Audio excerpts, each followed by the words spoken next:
చీమల గురించి మనం నేర్చుకునేకి చాలా ఉంది. ఇంకా కుందేళ్ళ గురించి నేర్చుకునేకి చాలా ఉంది. మూడోది ఏముంది, మిడతల గురించి కూడా చాలా నేర్చుకోవచ్చు. అయితే బల్లి మనకి బాగా ఎక్కువగా భయపడేదేమి బల్లిని గురించి నేర్చుకుందాం. మిగిలిన మూడు జీవుల గురించి తర్వాత మీరు నేర్చుకోవచ్చు. టైం ఉంటే లైట్గా చెప్తాను. చిన్న 10 నిమిషాలు చెప్తాను. 10 నిమిషాల్లో కరెక్ట్గా వినాలి, సరేనా? ఈ బల్లి ఎందుకు, బల్లిలో జ్ఞానం ఉంది చెప్పు. బల్లిలో ఎందుకు జ్ఞానం ఉంది? బల్లిలో ఎందుకు జ్ఞానం ఉంది చెప్పు. అంటే బల్లిలాగా మనం తిరగల,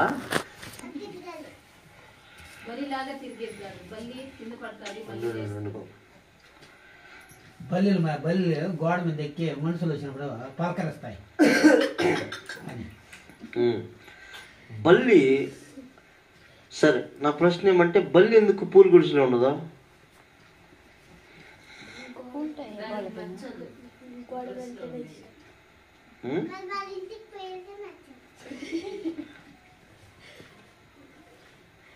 ఇంకేమేమి చేస్తుంది బల్లి చెప్పండి.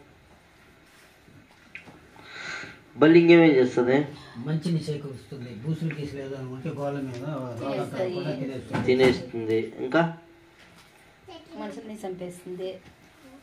మనిషి అది ఏదైనా అడ్డు మరిస్తే అది కానీ పడి చనిపోతుంది, మర్చిపోతే మనిషిని కూడా చచ్చిపోతారు. ఇప్పుడు దేవుడు ఏం చెప్పినాడంటే భూమి పైన దానిలాంటి జ్ఞానం ఎవరికి లేదంట. అవును. అయితే దాంట్లో ఏముంది జ్ఞానం? అది నేర్చుకోలేదు. అది రాజగృహంలోనే ఉంటుంది. 24వ వచనం, 24, 25, 27. సరే, ఎందుకు దేవుడు 4 జీవుల్లో తెలివైన జీవిగా దీన్ని పెట్టాడు అంటే దాంట్లో కొన్ని సత్యాలు ఉన్నాయి. ఆ సత్యాలని మనం నేర్చుకుందాం. ఫస్ట్ ఏంటంటే అది ఎప్పుడు కూడా అది రాజగుహలలో ఉంటుంది. ఎక్కడ ఉంటుంది? గృహాలు. అక్కడే ఉంది కదా వాక్యంలో. ఏమనుంది చదువు, పల్లి గురించి ఏమని చదువు. చేతితో ఎన్నో వచనం? 28 దాంట్లో చూడా చదువు. అయినను రాజుల గృహాలలోనే అది ఉంటుందంట. బల్లులు ఎక్కువగా ఎలాంటి ప్లేస్లు ఉంటాయంటే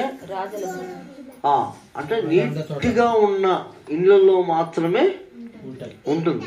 చాలా నీట్గా ఉండాలా, విశాలంగా ఉండాలా, వెలుతురుగా ఉండాలా, అలాంటి ప్లేస్లో ఎక్కువగా బల్లీలు ఉంటాయి. సరేనా? ఎందుకు పూరు గుడిసెల్లో ఉండవు అంటే పూరు గుడిసె దానికి నచ్చదు. అది అక్కడ ఉండేదానికి, ఎందుకంటే దాని శరీరం చాలా సున్నితంగా ఉంటుంది. గరుగ్గా ఉంటే అది ఏమైపోతుంది, ప్రయాణం చేసే కూడా కష్టం, చచ్చిపోతుంది. అందుకే ఎక్కువ శాతము అది రాజుల గృహాల్లో నివసిస్తూ ఉంటుంది. పాత దినాల్లో రాజుల గృహాలు మన ఇండ్లు ఎట్లున్నాయో అట్లా ఉండేవి. ఎందుకంటే వాళ్ళు అంత నీట్గా పెట్టేవాళ్ళు. తర్వాత ఇప్పుడు అందరి ఇండ్లలో ఎట్లా మంచి ఇల్లు దొరికితే అన్ని ఇండ్లలోనూ ఏమొచ్చింది, బల్లీలు వచ్చేసినాయి. అయితే ఆ బల్లి ఎలాగైతే రాజగృహాల్లో ఉంటుందో మనం కూడా పరలోక గృహంలో ఉండాలి అనే ఆలోచన. దాని జ్ఞానం ఏంటంటే, అంత జ్ఞానం ఎందుకుంది అంటే రాజగృహంలో సేఫ్టీ ఉంటుంది. రాజగృహంలో ఏముంటుందంటే వానకి, ఎండకి, గాలికి, శత్రువు నుండి, అన్నిటి నుండి దానికి ఏమొస్తుంది, సేఫ్టీ ఉంటుంది. మనకు కూడా దేవుని సముఖంలో ఉండాలి, లేదా పరలోక రాజ్యమే మనది, ఈ లోకం కాదు అన్న ఆలోచన మనకు ఉండాలి. ఇది ఫస్ట్ జ్ఞానం. దానిలో ఉన్న ఫస్ట్ జ్ఞానం ఏమి? రాజుల గృహాల్లో ఉంటుంది. ఇప్పుడు మనం ఏ గృహంలో ఉండాలి? పరలోకం అనేటువంటి గృహంలో ఉండాలి. రెండోది, ఇంకా బల్లిలో రెండో గుణం చెప్పండి. మిడతలు. బల్లిది ఇంకా ఉంది. బల్లి నడుచుకొని బల్లి ఏం చేస్తుందంటే వెలుతురులో ఉంటుంది. ఎక్కడ ఉంటుంది? వెలుతురులో ఉంటుంది. వెలుగు ఎక్కడ ఉంటుందో లైట్ దగ్గరనే ఉంటుంది. చూసారా, ఎక్కడ బల్బు ఉంటుందో ఆ బల్బు దగ్గరనే ఎక్కువగా బల్లి ఉంటుంది. ఇక్కడ బల్లి లేవు కాబట్టి నీకు కనబడాల. కానీ ఎక్కడ లైట్ కనబడుతుందో చీకట్లో ఎక్కువగా ఉండదు బల్లి. ఎక్కడ లైట్ ఉంటుందో ఆ లైట్ వెలుతురులోనే ఉంటుంది.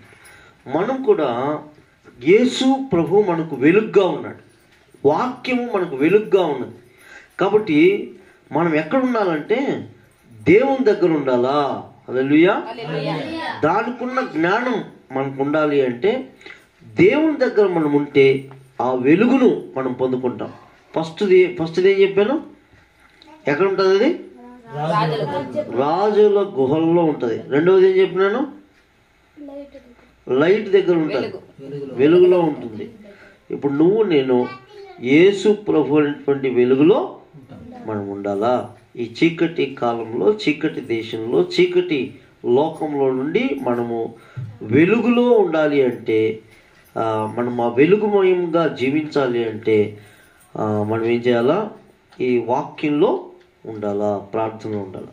ఇది రెండు అయిపోయింది. మూడోది ఏం చెప్పు? మూడోది ఏముంది? మూడోది ఏంటంటే బల్లి కింద పడిపోతుంది. పడిపోయిన వెంటనే పరిగెత్తుంది. పంది బొరదలో పడిపోతే ఎట్లా ఉంటుంది? పొలాడుతూనే ఉంటుంది. అయితే బల్లి పడిపోతే పరిగెత్తుతూ ఉంటుంది. దానికి అర్థం ఏమంటే మన జీవితంలో వచ్చే ఆలోచనలు, తలంపుల్లో పడిపోకుండా దేవుని సన్నిధిలో మళ్ళా పరిగెత్తే వారిగా ఉండాలి. పడిపోయి పందిలాగా పొలాడేది కాదు. పడిపోయిన వెంటనే అది పరిగెత్తుంది, లేచి పరిగెత్తుంది. అయ్యో నేను పడిపోతుంది, ఏడ తగిలేసింది అని ముట్లు చూసుకొని కాళ్ళు చూసుకొని ఆడే ఉంటే పందిలాగా ఉన్నట్లే. లేదు, కష్టం వచ్చినా, బాధ వచ్చినా, ఇబ్బంది వచ్చినా పరిగెత్తేది అనేది భక్తి. అంత జ్ఞానం దేనికే? బల్లి. లేకుంటే బల్లి కింద ఉనిందనుకో, పడిపోయిన జాగాలో ఏం చేస్తారు మన వాళ్ళ? తొక్కితే పర్వాలా, చంపేస్తారు, పారేస్తారు. అందుకే అది పరిగెత్తేది. సో అంత జ్ఞానం. మనం అక్కడే పడిపోయినాం అనుకో, సాతానుడు ఏం చేస్తాడు? మనల్ని చంపేస్తాడు, తొక్కేస్తాడు, పారేస్తాడు. సో ఈరోజు చాలా మంది పడిపోయి చర్చికి రాకుండా ఉండాలి. ఎందుకో? పందులు అయిపోయినారు, అందుకే రాలా, అందుకే పోలేదు. సో అంత జ్ఞానం ఉంది దేంట్లో? బల్లిలో. దేవుడు ఏదైనా చెప్తే ఊరికే చెప్పడం, అంత జ్ఞానం ఉంటుంది. మన దేవుడు జీవం కలిగిన దేవుడు. ఇంకోటి లాస్ట్ ఎన్ని చెప్పినాను? 3. నాలుగోది, బల్లి ఎప్పుడు విషపూరితమైన పురుగులు తినదు.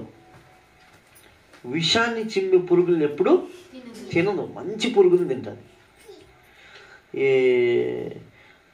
మనోళ్ళు కూడా పురుగులు తింటారు తెలుసా? వర్షం వచ్చినప్పుడు వర్షం నుంచి పైకి ఏమంటుందని బూసులు వస్తాయి తెలుసా? వర్షం వస్తుంది, ఈసులు.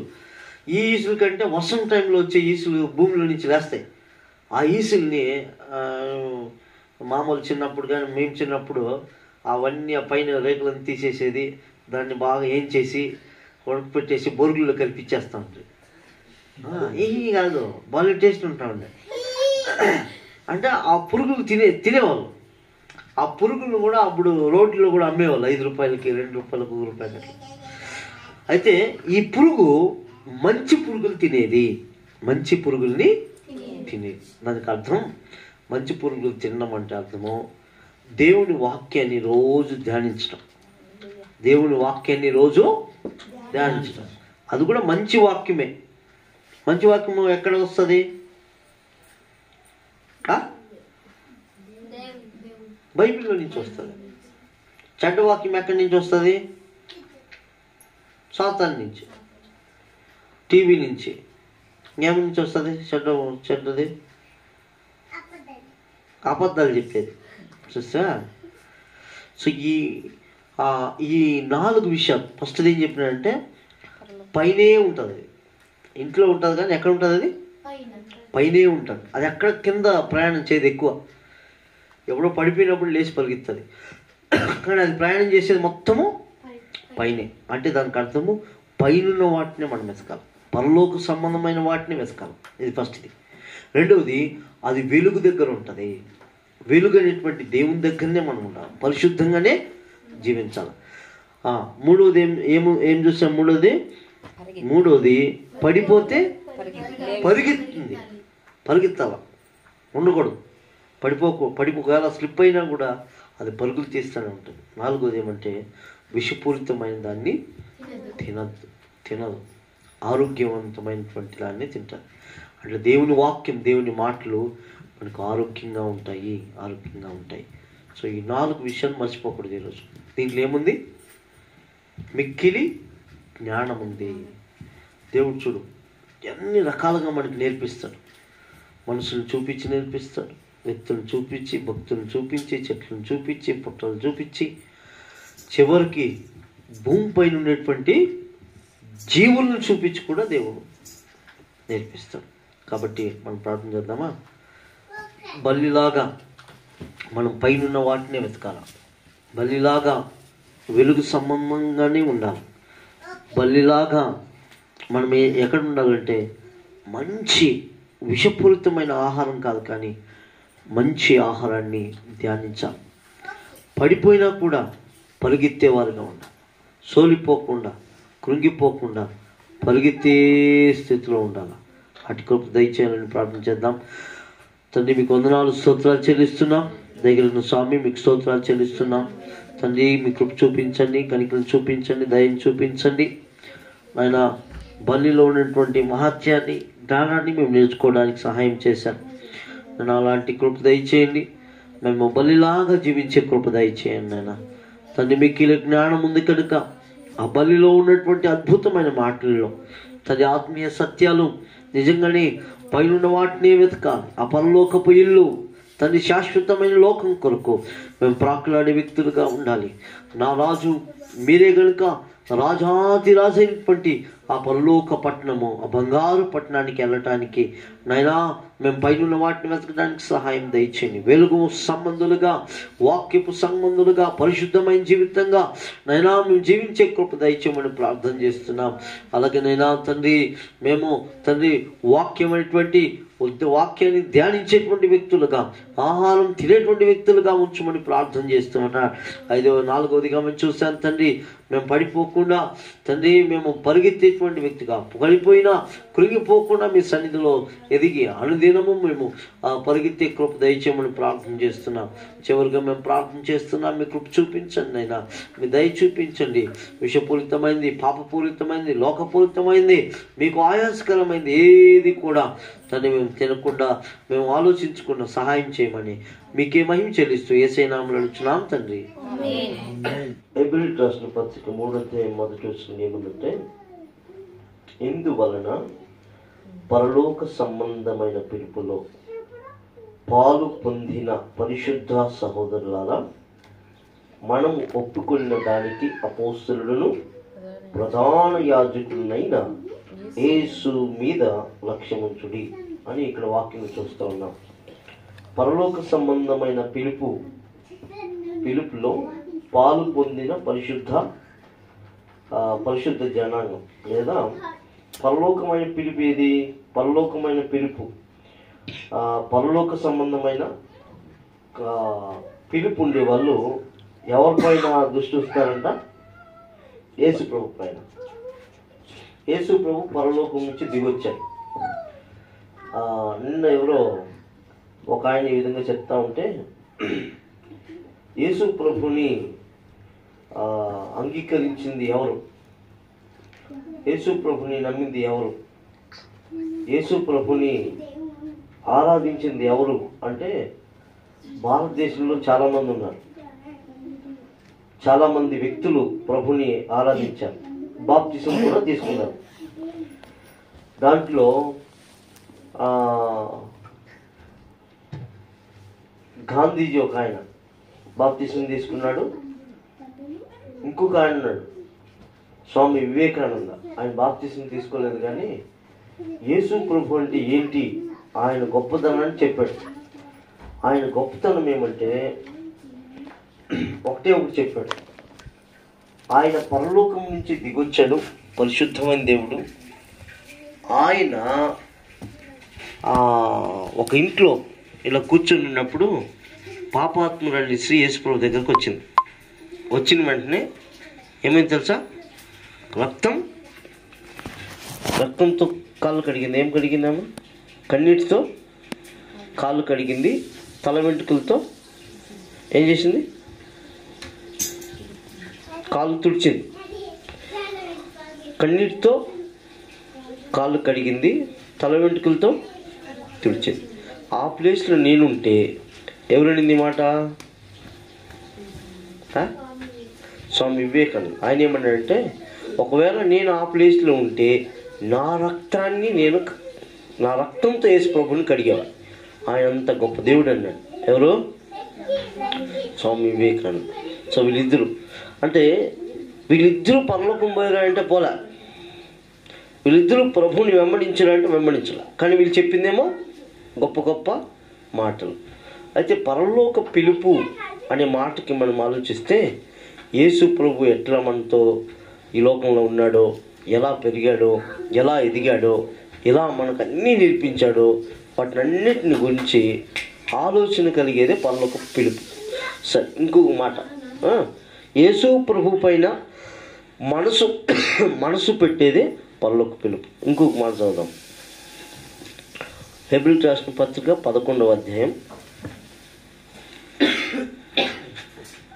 16 వచ్చింది చదవండి. 15 నుంచి చదువు. 15 నుంచి. వారు ఏ దేశములో నుండి వచ్చిరో ఆ దేశమును జ్ఞాపకముంచుకొని ఎడల మరలా వెళ్ళుటకు వారికి వీలు కలిగి ఉండును. అయితే వారు మరి శ్రేష్టమైన దేశమును అనగా పరలోక సంబంధమైన దేశమును కోరుచున్నారు. అందుచేత తాను వారి దేవుడనని అనిపించుకొనుటకు దేవుడు వారిని గూర్చి సిగ్గుపడడు. ఏలైనగా ఆయన వారి కొరకు ఒక పట్టణము సిద్ధపరిచి ఉన్నాడు. హల్లెలూయా. ఇక్కడ మనం చూస్తే మన పిలుపు ఏ పిలుపు? పరలోకపు పిలుపు. రెండోది మన దేశం ఏ దేశం? మళ్ళా చదవండి, అదే వాక్యం మళ్ళా చదవండి. అయితే వారు మరి శ్రేష్టమైన దేశమును అనగా పరలోక సంబంధమైన దేశమును కోరుచున్నారు. అందుచేత తాను వారి దేవుడనని అనిపించుకొనుటకు దేవుడు వారిని గూర్చి సిగ్గుపడడు. ఏదైనగా ఆయన వారి కొరకు ఒక పట్టణము సిద్ధపరిచి ఉన్నాడు. ఇప్పుడు చెప్పండి, మనది ఏ పిలుపు? పరలోకపు పిలుపు. మనది ఏ దేశం? పరలోకం దేశం. సో పరలోక పిలుపు ఉంటే యేసు ప్రభు పైన మనసు పెట్టాలి, ఒకటి. రెండవది, పరలోకం నా దేశం అంటే, పరలోకం ఆ దేశానికి వెళ్ళాలంటే ఆ దేశం గురించి అన్నీ మనకు తెలిసి ఉండాలి. ఈ మాట ఎవరు చెప్పిందంటే కింద వచ్చిన చదువు, దాని కింద వచ్చిన చదువు. అబ్రహాము శోధింపబడి విశ్వాసాన్ని బట్టి ఇస్సాకును బలిగా అర్పించను. ఎవడు ఆ వాగ్దానమును సంతోషముతో అంగీకరించును ఇస్సాకు వలనైనది అనబడును. సరే, ఇక్కడ ఏముంది? అబ్రహాంకి పరలోకం గురించి చెప్పబడిందా? అబ్రహాంకి పరలోకం గురించి చెప్పినారా? నీకు అబ్రహాం తెలుసా? ఎవరు అబ్రహాం? పాస్టరా? ఎవరు అబ్రహాం అంటే? అబ్రహాము ఎన్ని సంవత్సరాలకు కొడుకు పుట్టినాడు?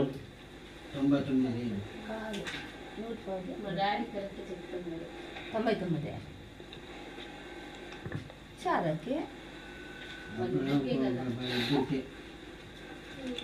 సరే, వృద్ధాపంలో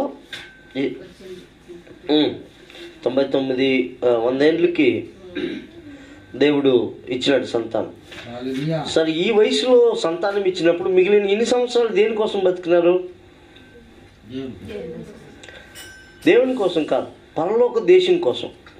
ఈ లోకంలో ఉన్నా లేకపోయినా అబ్రహాము ఇంటి నుంచి బయటికి వెళ్ళాడు. అక్కడ ఇక్కడ అన్ని చోట్ల ప్రయాణం చేస్తూ ఉన్నాడు. దేవుడు చెప్పింది చేస్తూ ఉన్నాడు. ఇస్సాకుని బలిచ్చేయమన్నాడు. ఇస్సాకుని బలిచ్చే కూడా తయారైపోయాడు. ఎందుకు తయారయ్యాడు? ఎందుకంటే నా పరలోకం, నా దేశం ఇది కాదు, పరలోకం నా దేశం. ఇప్పుడు ఆలోచిద్దాం, మన పిలిపేది సరే. మన పిలుపు పరలోకం అంటే, పరలోకానికి పోవాలంటే యేసు ప్రభుని మనసు పెడితే నిజంగా యేసు ప్రభు చెప్పింది చేయాలి కదా. ఏమేమి చేయాలి చెప్పు? యేసు ప్రభు చెప్పింది పొద్దున్న లేస్తే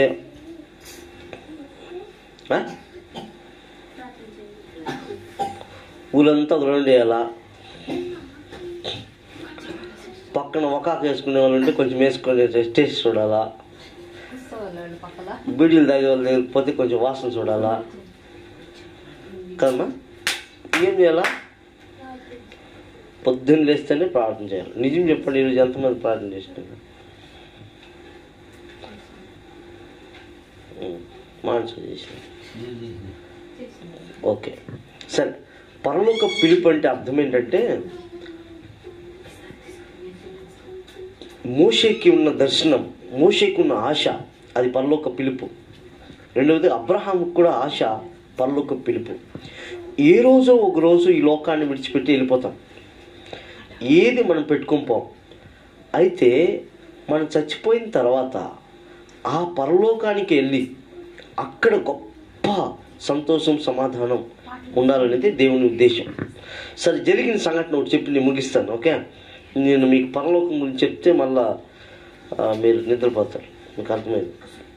ఇంకోటి చెప్తాను వినండి. జార్ఖండ్ నుంచి ఒక మిషనరీ వెళ్ళాడు. మన భువనగిరి నుంచి, తెలంగాణ నుంచి మిషనరీ జార్ఖండ్కి వెళ్ళినాడు. వెళ్తే జార్ఖండ్కి వెళ్ళినప్పుడు సువార్త ప్రకటిస్తూ ఉన్నాడు. సువార్త చెప్తా ఉంటే యేసు ప్రభు గొప్ప దేవుడు, యేసు ప్రభు శక్తివంతుడు, యేసు ప్రభు మహాశక్తివంతమైన దేవుడు అని చెప్పుకుంటాడు. తాదేరిపోవడం శలంలో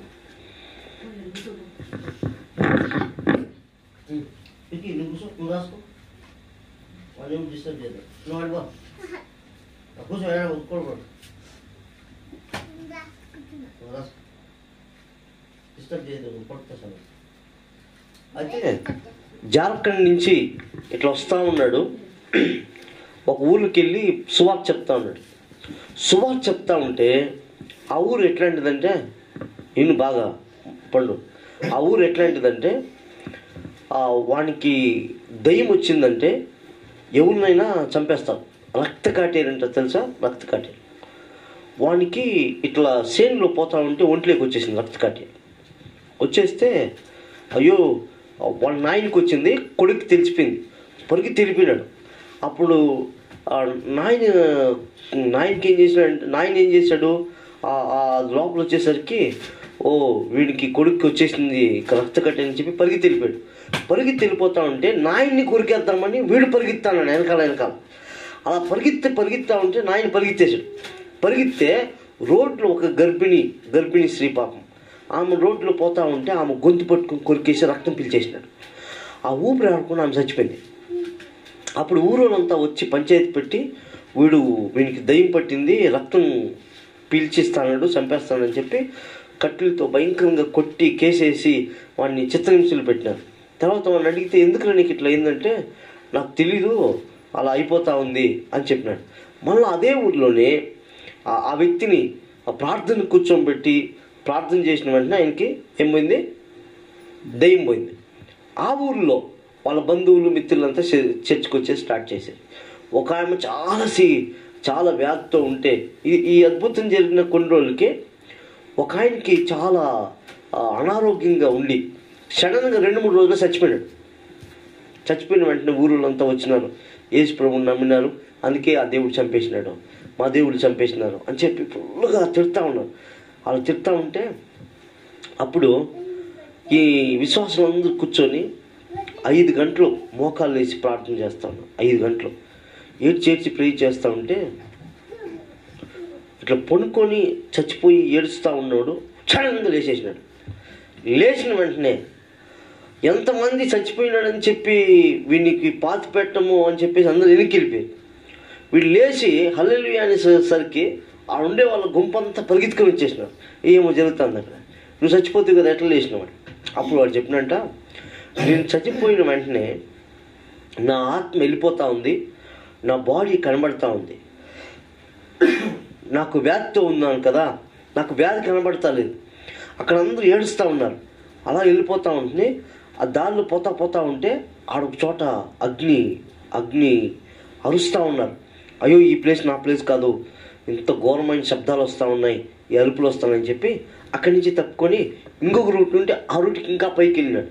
అక్కడ హల్లెలూయా దేవునికి స్తోత్రం అని చెప్పి అందరూ స్తుతిస్తూ ఉన్నారు. ఇది నా ప్లేస్ అని చెప్పి లోపలికి ఇట్లా వెళ్తూ ఉంటే దూత అన్నాడంట, దేవదూత ఆపినాడు. నీ పేరుందా అన్నట్టు. వాడి పేరు పెత్రస్ నీ పేరుందంట. నా పేరుంది, ఎందుకంటే నేను చర్చికి వెళ్ళేవాడిని, ఆత్మను సంపాదించేవాడిని, నేను నా దేవుని కొరకే బతికాను, నా దేవుని కొరకే నా జీవితం అంతా జీవించాను అని చెప్పాడు. అవునా, సరే చూస్తామని చెప్పి జీవగ్రంథం తెరిచాను. వాడి పేరుంది.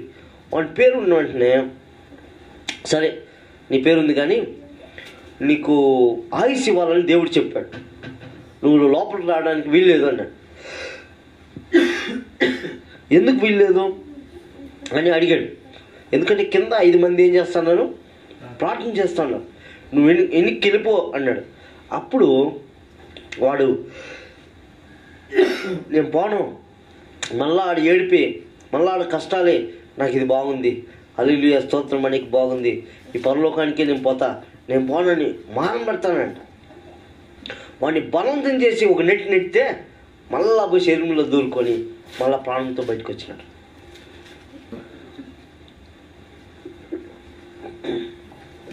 ఎందుకు చెప్తానంటే పరలోకం అంత గొప్పది.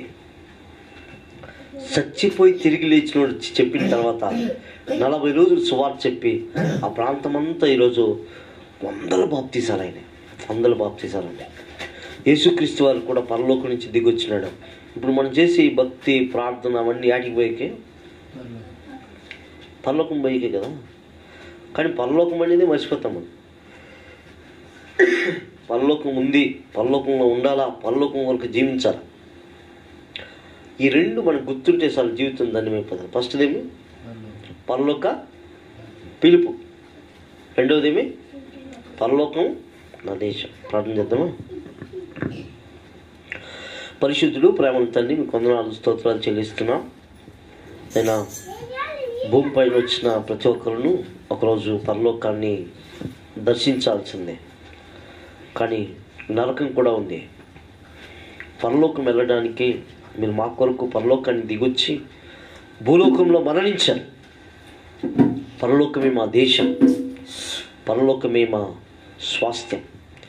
భూలోకంలో మేము పోరాడేటువంటి ప్రతిదీ పర సంబంధమైనటువంటి వాటిని నిర్మూలన చేసి, పర సంబంధమైన కార్యాలను నిర్మూలన చేసి జీవిస్తూ ఉన్నాం. అలా ఉండకూడదు ప్రభువా. పరలోకం గురించే జీవించాలి, పరలోకం కొరకే నిర్మించాలి, పరలోకం కొరకే మేము అడుగులు వేయాలి. ఏదేదైతే పరలోకం కొరకు ఉంటుందో దాని కొరకు జీవించే కృప దయచేయమని యేసయ్య నామములో అడుగుచున్నాం తండ్రి. ఆమేన్.